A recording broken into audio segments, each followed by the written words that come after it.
Good morning, everyone.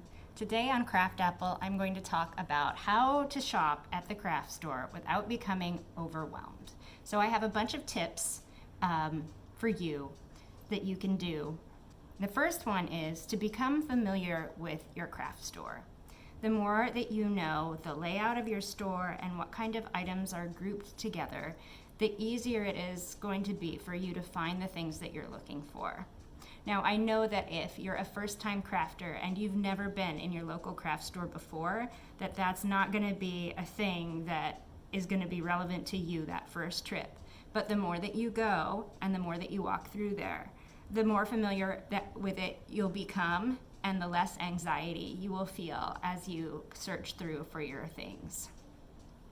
My second tip is to go when you know you have a lot of time, because it can be a challenge to, one, find in the store where your thing is, especially if they have like one of it or like one row of it, like one peg of it, and like you have to ask somebody after looking through the whole section 5 times or something.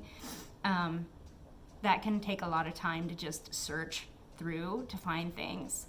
And I frequently spend a lot of time hemming and hawing because I can't decide what I really want. I can't decide what colors I want. I can't decide if I'm going to do option A or option B.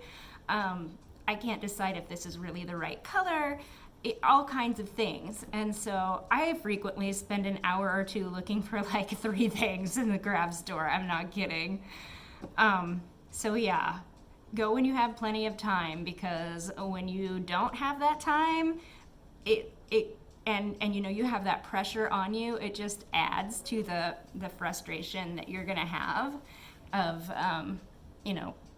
not knowing where stuff is, and not being a store you're familiar with, and like all of the other things that go along with shopping.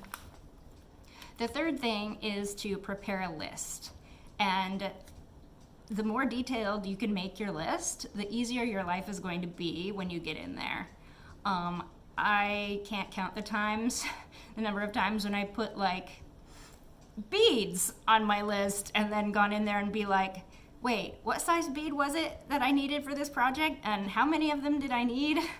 I don't remember. So if I write those things down, then I'll know when I get there and have a lot less frustration. So you should really, if you really want to cut down on your frustration, add way more information than you think you're going to need in case you need it. Because once you're there and you don't have your list, there's nothing you can do about it. Unless maybe there's somebody at home with a smartphone that can like text you a photo, but that doesn't usually happen in my world. Maybe it does in yours. If it does, great. But otherwise, no. So some of the things that I write down are, like for example, yesterday I was in there shopping for beads to show you what kind of beads to get for the snowflakes. And I need to know like how many of them I'm going to need for each ornament, what size I'm going to need for each ornament. I might want to note, if I'm a new crafter, what material those beads are going to be made out of. Like, not only that I need wire, but what gauge it needs to be, how much I need for each ornament, so that I know how many ornaments I can make out of a spool.